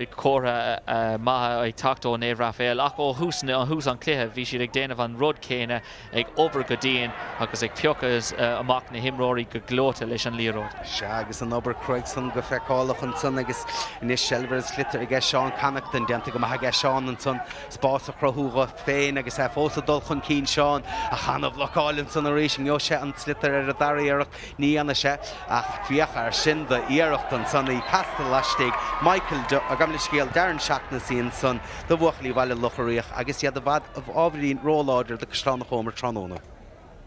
Yeah, tá siad róláidir tá imróirí sciúla timppla na parca agus tá an scóirna ag teacht ó gacát faoi láthair. Agus Shelf Boite an son ag Castlana Homer agus ag Jack Buggy ar sin ach lagíocht an son ó Jack agus he sin im head fóríl deis na caiilte ag Castlana Homer an Sasadarla. Yeah, buin an difriocht chun an iarna rá lete tógan Neve Raphael an chuid is mód na seansna aon siad ach ar an drocúir a chaisan an cómar cail siad cúpla cín sa dar le go háirithe. Cíní is an chalísin son nó dog se gasan líróid de deir réitóir mar sin deis an son is ag Castlana Homer mar há siad febrún sa dar le agus do formhór an chluthe go dísa. Agus sé captain na fórne James Brennan a hoca goach chuní seo hógant leis sé déar an Slitter son chur thar sa trasná nó áganta stig an son cóngrach go dtí an garnóg mar an cumar an scéalan is beidir goach bodí a tasáil tro an 9 buinte idir na fórne. Brennan na bhil an Clitter stachan son nach bhar a bháin eile a fachtar an eise gan Neve Raphael agus an báta sa Keith Dervin a taachtamach leis a Clitter. Tasta stach sa spás an son chofada le Marco Regan a fear a fuair a báide sa chiad le. Ach dear sár chosanta son ag Castlana Homer sa gan lán taca Colm Keely fear go bhór chárta buí an son lua sa chiad le agus pas seolta son ag chofada le Declan Buggy ach ní raibh sé ábalta an Slitter smachtú an báta sa. Agus seachún inis Neve Raphael. I buinte cuoine get it in the fórne in the Ollinger mór an daine a súil goach an irid san do bhar na idir na fórne Darren Shaughnessy a tú transproch a sin na methir fórí le bhíl. Yeah, lag íireachtó Darren rinne sé gachróí gear chun an líród a bhócan tak beidir go raibh sé níos fearr chun an líród a leathnú amach nó a scapa amach na himróí eile ach sár go bháil ó Jack Morrissey an sin. Agus a me sé ábalta scór chaim siúbhí sé caoine bhar bháid an son mar bhí mé ála rá cad é mar gháil an son I gé Jack Morrissey ach beidir gur sé a cheartaige a faoin Yeah, cosúla rud ag an ón AFL beidir léim sé ard san éir cosúla bhreadán agus a rís thucáil ionach cé bhí ann Sean Connachton ag dul aráis agus ag taspáint ceannasaíocht agus ag taspáint an ráta ibre agus sinné an rud faoin Neve Raphael tríd an cléith seo go léir. Se go ddíireach luas sa chéad le agus beidir náfuil an ráta ibre díireach ag garta chu neomhach níos leis ag Jack Buggy a túirt fans beag go bátas agus é sin builte go maithe ag Jack seolta Harris a trasná gíorgáil leis a scóir san 8 pointe idir na fórne. Yeah, fair play to Jack. Tá sé ag immert go maith, tá sé ag déanamh an níhil chun Castlana Homer a tháiringt arás isteach sa cléith seo níl sé éasca tá cool nó go ag tastáil ó Castlana Homer faoi láthair. Se déómat fácan sa agus an breise beidir go chéan nó chuig nómat an mar cúpla gortúán nach seachún inis. Chachún ris Neve Raphael said son a dollar an nónsaí agus bhfuil deise ar scór a cadé mar blacáilin son agus chuidir in nóach go brún son ar Thomas Brennan agus chuir sé an iirecht ar fóríl. Yeah, Ruharínta có Adrian Prendergast ach fair play the James Brennan Lanche raig agus vi fecar Adrian haspáintse Lewis Lastrock ach vi James Brennan taobh here dó an Tomer fad chánig sé isteach le chucáil ionach is a dera.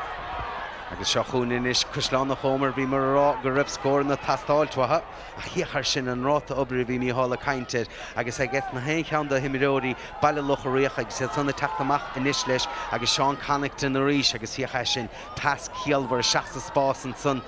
ní rádarrábalta an slitar smachú ach fiach go bhfuil seafachtan son ige Alex Conor pointas hiad le pointas sa dara le agus a rís an slitar ábhil le seachsa spás ige Berta Chosantóí Cúisleán Homer an son timppel Darren Shaughnessy agus déanta go maithe agus fachta ar nasin son ige Dan Coogan a bhil an slitar swas na park in níos chomhfada le Declan Buggy níos a bhil an slitar stachan so chomhfada le na chol cahar Jack a túirt feabháide an son ach sin i methe ar fóríl Ilan anna dhéire san iirecht anna dhechar bhí sé dechar bád a réimsú. Yeah, bhí rinne sé an cinenne ceartta a thum se choimirt anna deas ar fád Declan Buggy a gibrú isteach an líróid chuige a gur thar Jack agus mar dúirte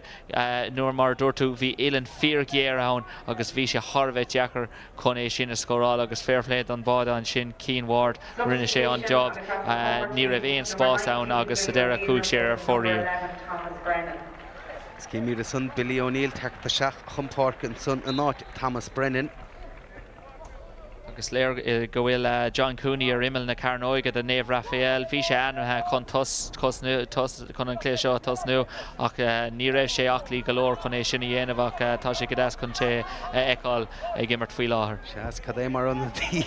bhealta le héad san dimleir a thuirteteach chumpáirc is Adrian Prendergast pas láimh an son agus í sé déirigh Darren Shaughnessy a réimsú ach léite go maihan san na báta san ag Conor McMahon ar an 9 séad agus an slitar glanta suas na parke ach a rís na Raphael agus an ráta ibre san nútáil ar fad óthús deire agus na Chosantóí ina rúiseach do gcónaí.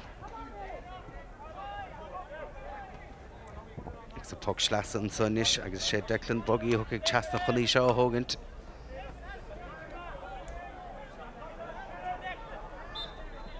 Scórna tastáil go tuamh tappa an Cúisleán Homer ní bheith sé tá leis an spántas háta go bhatha ach de sin isise agus ige ón cehall dul chun cín bhfuil te sin builte go maithe ón tá pointe maihan sanna ige ón agus níos mó don obair san na tastáiltwatha. Sarchúlí nó ón cehall an sin fioch sé suas an líróid cuaig sé ar ruúthir tá go leor imróí ann timppla ar bhí go leor imróí ann ach lean sé raig agus ó héamh láh clé thar an trasnáin. Ach fós tá seachúlín idir na fórna agus mar a dúirt méid cheanna tá cúil ag testáilú agus níor chroigh siad mór an seansanna go dtí seo. Níoríon mar go bhfuil Chosantóí baile locharíoch a gimmart nútála ar fad a se chuúin is Cúisleán Homer a teachtamach rís lagíocht amach an son agus fachtain is ige Alex Conor leis a pas láimh teasna an son chomhfada le Marco Regan agus sin Seolta Harrison trasnáin an son ige Mark. Caiigh tú go rá go bhfuil Nave Raphael in ann na scórna thógant beagán ní níos éasca an Tomer fad tá fearr san áit ceart ag an am ceart i gcónaí rihan le go léir bhí siad in ann é sin dhéanamh.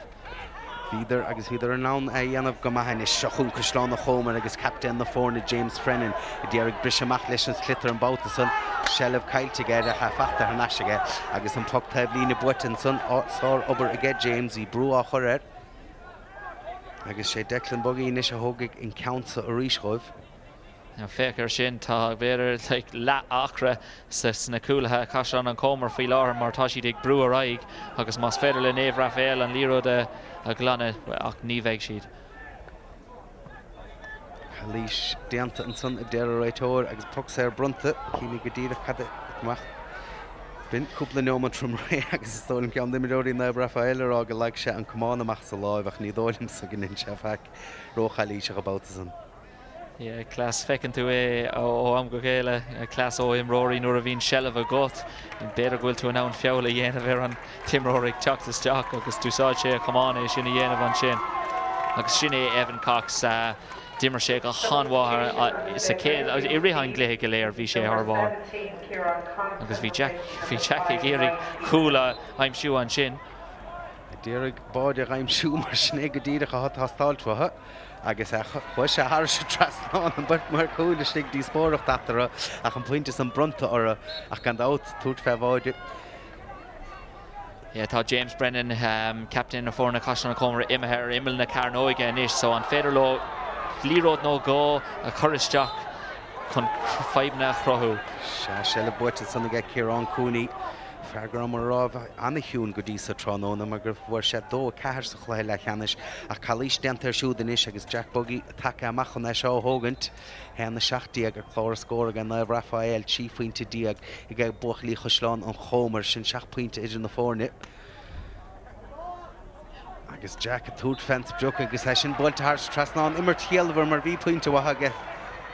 Yeah, look, tá sé Jackar galore con ein score all if we láthar ach tá sé gúlín idir na fórna tá Kieran O'Maid a leid fáchas so tá chance bheog de Cashnan an Comer mas Federlo coola aimsú go topic ach caiig siad an Leroad a heolalas teach to James Brennan Imel na Carnoige faoi láthar.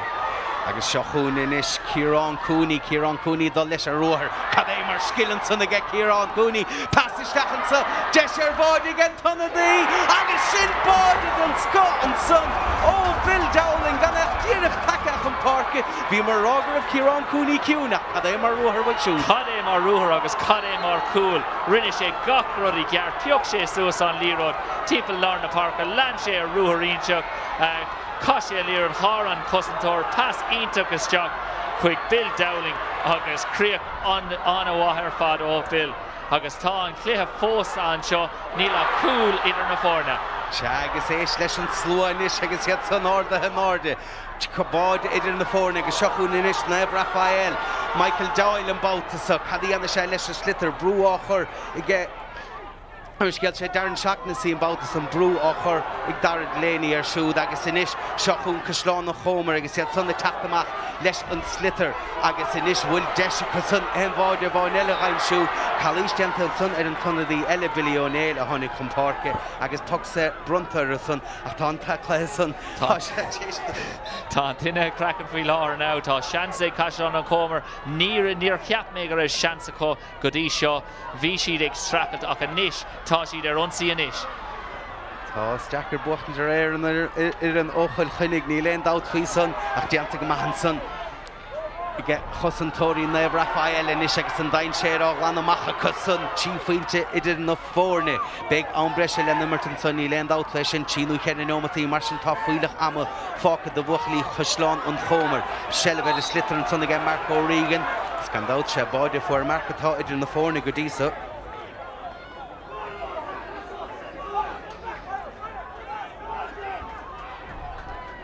Sure.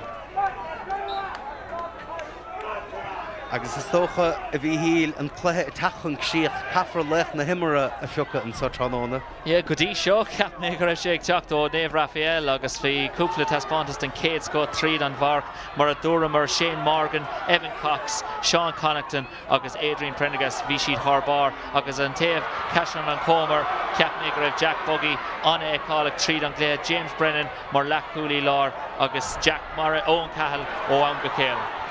Agus Siachún inis bhí Cyslán na Chomer ar nún tíos son Nimmert Bhá Bill Dowling a chuir slitter Stachanson agus é sin builte amach inis chomhfada le Dean Bray inis gan na scéal sé John Cooney a tháinig Comporcan son bhfuil Calish Dental John Neal Deretor agus an slitter builte síos na Parkinson I get Dan Coogan Chino mit an bhreise in reference a barcí chun na chóir tí faointe táidir na fórne agus tá puck séir brunta gen Raytor Cyslán na Chomer agus deis inis a get Jack Buggy gá faointe chuidir na fórne. Yeah, Trino made Fáca agus cinna ceart cur Haran Trasnan tá Peter O'Donovan is jock ag rá cur Haran Trasnan mar tá anna taí ag Peter le fórna le Kilcunnig agus le Cashnan an Comer agus tigann sé go bhfuil galore am ige chun rud ag an a dhéanamh ach cail sé an chance. Jack Buggy chance úntachan son faointe chun an bearna son a laidú go rá faointe agus loch takeíochta na galí take in slí fadó baile locharíoch brasásta go gur sin fórílach fós nílach báide is garút na fórna gáneoma go lethe mehansa a módíach á úsáidin sanna ge Cian Ward agus sellver is slitter buchte ge buchlí baile locharíoch iad Derek Mark O'Regan a raimsúach ní raibh Mark Alton slitter a raimsú bautas agus sosrún inis cosláán na chomer chalísteantan sanna derétóir bhí sellver is slitter ge Declan Buggy agus be sé samúna inis cadí dhéanana go rétóir. Níach mé mar bhí an líród imethe ag an a héad an rétóir tá bhí sé sa cúla an sin agus níach mé tá sé ag leir le Mark O'Regan ó Neve Raphael agus tuc amach eile tuc séir amach eile de Cashel na Comer agus an féidir leis an líród a cheolaisteach ar imil na Carnóga béidir go bhfuil sé róada ón cúil tá Dan Coogan séir ar an glíán eile más féidir le Declan eáil. Ní hín sé necharas ten sé leis an módíireach Báide tastáiltin son Cosláán na Chomer ach fiachar sin sárchos an déan bhálta bháin eilecha agus a dain séir san glantasúas na parke chomh an son le Tiernan Killeen pasálinn an son ó Tiernan chnug sé go raibh spás díreach teastahaig agus gain sé sellh a slitter agus builinn sé suas na parke ríis an bhálta bháin eile a tút fé faointe a cha sinna methe ar fóríl nómat sin eile fáca go dísa. A bhíhíil bhí mar caiintan son ar lech na himara bhfuil cinenne déanta tá agus seohé an fear Adrian Prendergast captain na fórna sin go raibh sé sin an cúigú cúlín a scoráil sé nu agus bhí sé thbár ó chús deire agus haspáin sé cé ó tábhachta is atá sé a ríis chun ceire cúlín a chuir na fórna a ríis agus sílam gohfuil Neve Raphael saváilta inis. Stólam gohfuil carta go a bhíhíil Bill Dowling a fuór an báide gáibh an tuna dí sellver slitter geisiút agus builte siar chofada an son le Jack Morrissey agus chalísteant an son a deir réitóir ach beidir go se ábhrín roiíannach an sod do buchalí Cosláán na Chomer a sin builte staige nó teastan na park an sunna Jack Morrissey a chiachar sin agus an brát ibre a bhí míála caiinte ó hús an chluthe a sin ige buchlí Neve Raphael ach sellhansa inis ige Declan Buggy ar sinach a sin builte staige agus is socha go bhí seán taction dearnach a bheith an sohagan agus bhfuil Neve Raphael á an chluithe seachnú le scór fear a bhíonú tálas i chiad le agus a dara le Sean Connaughton a túfransbrug ní chuir sé sin Harris a trasnáin ach ní chuir sé sin isteachná amachara an buach bachta cosa ige Neve Raphael agus hiachar seo mar chéúra. Coardas le Neve Raphael imime thorm sé bhí siad níos fearr ar an lá fairplay de Cashel na Comer tháinig siad ar ais go tréin ag deire an cléir Maris Ganach ón scoil sin agus ón chlub sin chrid siad go deire ach bhí Neve Raphael thbár agus na skillan na gléir mar a dúrmar rihan cléthe bhí siad anna cumasach agus anna compórdach ar an líród bhí siad in ann an fear aimimsú an tamar fad leis na passanna geara agus scórna iontacha Sean Connaughton mar a dúrmar ón na puck na séir ón puck na taobh puck slasa agus ón immert comá agus sin an rud Evan Cox mar ihre sé bhí se thbár i rihan cléthe agus mar a dúrmar léach na himra agus captain na fórna Adrian Prendergast bhí sé ar aus ar fad agus Shane Morgan sa cúne sár imróir se hé agus tá sé faoíos an bhlín se cún a ríis agus beidir go bheice míad mar leachúlaí lár sa taucií. Se bhíidir nútáil ar fad agus socha le Cosláán na Chomer soch go me sé san ráile ó hen beidir go ráidir an ráidir ábal an stílimar a dhearú leislí tíideach le mar ní raibh an módíireach go brúáid. No, ní raibh an módíireach ag ibrú ach chun a bheith feráilta dóibh rinne sé gach iarach chun é sin ahrú chuirsí James Brennan arás mar fearr sa bhreis dibric sé go hanmhaith ar fad an sin ní raibh siad ag bhí siad in ann Evan Cox ag cheachant le 5 nóméid deireanach sa cléthe agus sinne an fág gur tháinig siad arás go tréin sa cléthe sa deire. Se agus fiachas san buchalí baile locharíoch sé sanna bheith céúra agus scór dearnach an sa barcaí chun na chóir. Chláiste Neve Raphael hena 8díag, poblscoil Cosláán an Chomer hena 4díag.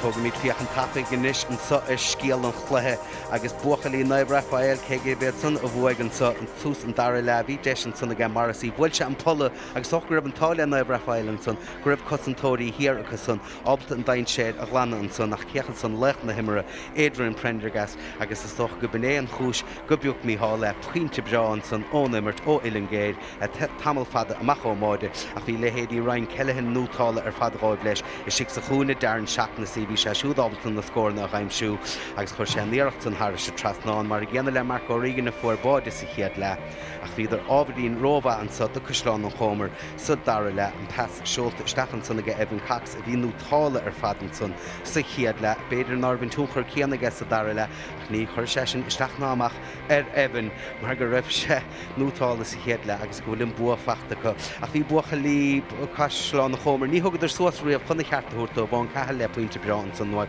fear go rás héin an hócha san le Alex Connery leis a pas trasnan san chuir sé gortú sa chéad le chána seanais ar a barcan san Ciarán Cúnaín sa cadé mar scillan san fiachhíonn slitar ábhríonn leistíarga fós bhí sé ábhta chimad pasáte an slitar isteach go Bill Dowling báid an san aige Bill ceapmar go ducha Cosláán an Chomer hanáisian san ach nuair atá imiróí an nuas Adrian Prendergast ar a barca gut in the sé dachar ar an buchtantart agus captain na fórnan san inis a dul suas chun ghlacha le Corran Paddy Buggy fear a bhí nútála ar fadan san Adrian Prendergast. Buchalí Naibh Raphael an san beisiad san chósásta leis an iireacht a bhí acu san an san sa chéad le an dát víidir i gimmert an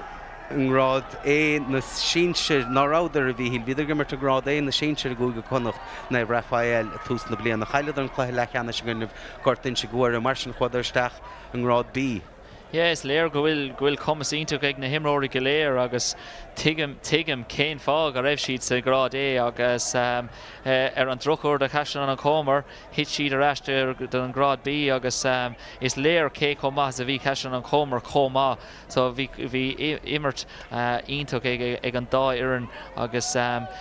neadar an bhecamíd ardú céime sa grád é sa Crow Cup well sílim go bhecamíd é gan dat ach sár cluthe ba é agus bóthlumm cuardas leis an dairn in áíire mar thug siad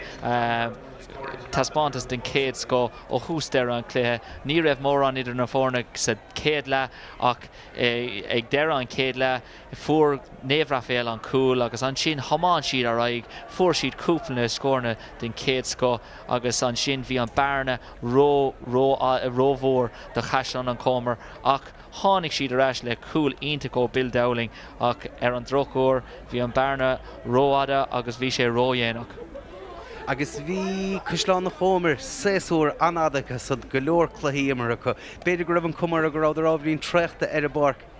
víidir a tíalt ach beidir an séúr fada san gur séisteach ar ábhríonn. Séúr fada is sé ní léon áras faoi sin agus dimar siad 8 gluthe chun an státe seo a imsiú agus níl sé éasca agus comála sin rud bheog hí cúpla den na himróirí ar an dairn ag déanamh na béaltrílachas scrúdú áirteiste Americta agus brú eile sé i réit na seachtainna céine agus ar an trochúir den áirteiste Americta uairnta bí na himróirí ag díú isteach ar an gluthe sin níos mó ná an béaltríal ach mars gannách tá sé anna bhaith chuna bheith ag leart faoin na mát nuair a bhíonn tú isteach ar feadh 15 nóiméad. Sinné go dtíirecha é agus bí seúráltará gur raibh techa millióir san amthir a barc agus a tháinig isteach agus tá sé san breábalta a bheith a caint ar na cumáin ach an bua an sa tróna ag Naibh Raphael bailalocha riach bu a slachtúir go maitha chu chead a faointe víidir na fórna ar deire hena 8 le hena 4 gan dát an báide díanach an san óntannaí Bill Dowling agus íon deistan ige Jack Buggy leis an poc séir cúpla second in the eggs an chuirse ar fóríle. Tá amach sé sin fachtá a gcéin í bhacha cháfuinte in na fórne beidir go mach Cosláán an Chomer ábalta teachta leis san. Nóir aon tú seans mar sin caiigh tú é sinne a thógantach ar an drochúir de Jack. Bhí sé th bar i rihan le chun an iarna ráláte ach ar an drochúir ag an buinte sin cail sé an seans ach look, bhí sé tiltte ag Naibh Raphael in omláin. Dimar siad níos fearr ná Caiisián an Chomer i rihan le ach ar an drochúir de Caiisián an Chomer ní bheidh siad ag smaoine bheith sin bhí Vichy or Begshi Dixmina, Vi chance going, August Heilemer on chance. Vi couple Lahians, Vi Lahians, Eg Jack Buggy, done cool, now Vi Illen fear year, so near ni Federlum 1 Milan a Herrer. Ach, Le Shin Rata is lost specialty shot, done da Aaron Keger Heil Cashan on Comer, August Faker and Slua Aaron Bark, Ton. Tá Tish Mahori awn, tá na Carj awn, agus lá ionach don dá scóla sé agus fair play dóibh. Cimí is an lech na himras captain na fórne, cad é mar lá de Adrian Prendergast ní lend áca gimí leis ús sa táchaí. Commiserations to Castlecomer Community College. Today wasn't your day, lads, but you showed great character in fighting to the bitter end and made a great contest right to the finish. However, today belongs to St. Raphael's. You are now the All-Ireland champions. Agus Shochúninish, Curran, Jack Buggy, Obrana. Sanish, Bunnig May, and Curran Buggy, the captain, Adrian Prendergast. Agus an Curran are dead at Obrana. No much specialty does na buachlí, so don't skull, agus don't galiv, agus an Curran, or the Northern son, ige Adrian Prendergast, agus that tiltig mahaka.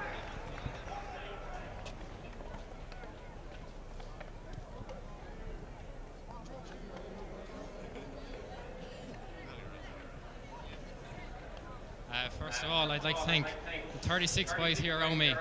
They gave blood, sweat and tears all year, and not only this year, the last 2 or 3 years. A massive panel, 36 lads, who are a very tight-knit group, and they're my best friends here, so thanks boys for a great year.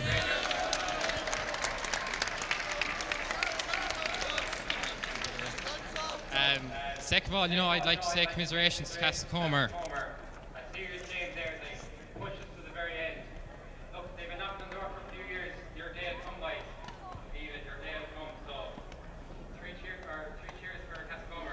Agus gandáut ní hé seo an tanchlathe bheitgainn leathnach YouTube Let Sport TG Card trónóna be míad na harnáis go garid a tíochlog Clay Canish Current Macrocog Closti Hiron Kilchunig áiachant le closti na turbarte ón gaiileh agus sin na súl go mór leis sin a tíochlog.